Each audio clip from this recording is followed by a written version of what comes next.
The power a pastor doesn't have, unlocking the mystery of the Eucharist. Two people, two churches, one God. They both love Jesus with all their heart. They both listen as their leader reads the words from the Last Supper. This is my body. So why does the Catholic Church teach that when the priest says those words, reality itself changes? But when the faithful Protestant pastor says the very same words, it remains a sacred symbol. This isn't a trick question. It's one of the most profound and emotional questions that divides Christianity. And the answer reveals a hidden power you may have never known existed. This isn't about rules or who's better. It's about a claim so audacious it has shaped empires and defined souls for 2,000 years. The claim is that Jesus didn't just leave us with a book and a nice memory. He left us with a power, a tangible authority to perform miracles in his name. The Catholic Church claims that this power has been passed down, hand to hand, generation to generation, in an unbroken chain from the apostles themselves. Imagine a secret handshake, a sacred trust, passed through 2 millennia, the power to forgive sins and the power to make Christ truly present on the altar. Protestant leaders, men and women of incredible faith, have the authority to preach, to inspire, to lead their communities. But from the Catholic view, they don't have this specific chain of command. And understanding that chain, that's the key. Let's go back to the beginning. The Last Supper. Jesus doesn't just say, remember this. He says, do this in memory of me. He gives the apostles a command, an instruction. This is the first link in the chain. Then after the resurrection, he breathes on them and says, receive the Holy Spirit, whose sins you forgive are forgiven them. He is transferring his own authority. Throughout the Acts of the Apostles, we see how they pass it on, not through a memo, but through a physical, intimate act, the laying on of hands. This created an unbroken line of succession. Every Catholic bishop today can, in theory, trace his authority back, bishop to bishop, all the way to one of the original apostles. This is called Apostolic Succession.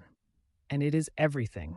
When the Reformation happened 500 years ago, new churches were formed, led by incredible reformers like Martin Luther and John Calvin.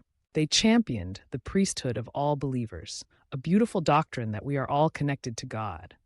But in creating these new structures, they stepped outside of that physical, historical chain of bishops. From the Catholic perspective, the chain was broken. The specific authority passed down by the laying on of hands was lost.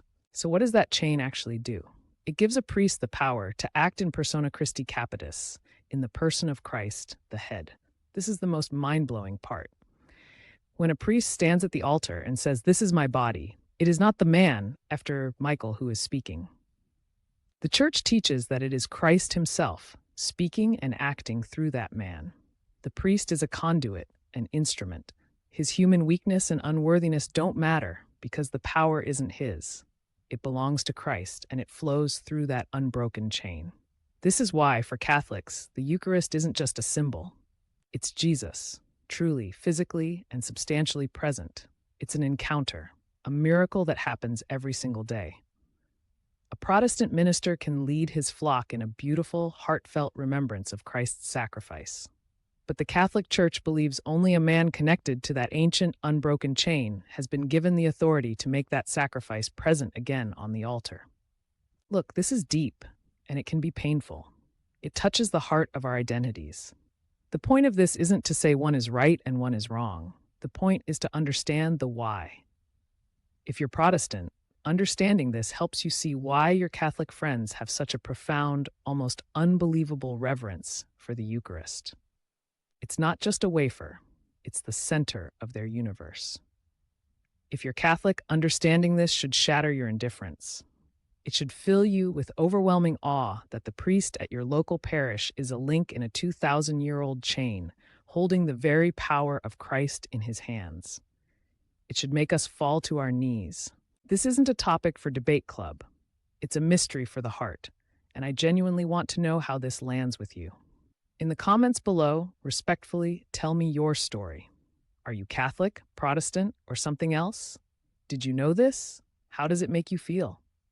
Let's turn the comment section into a space of honest sharing, not a battlefield. And if this exploration helped you, please subscribe and join the Huddle. We believe the hardest questions lead to the deepest faith.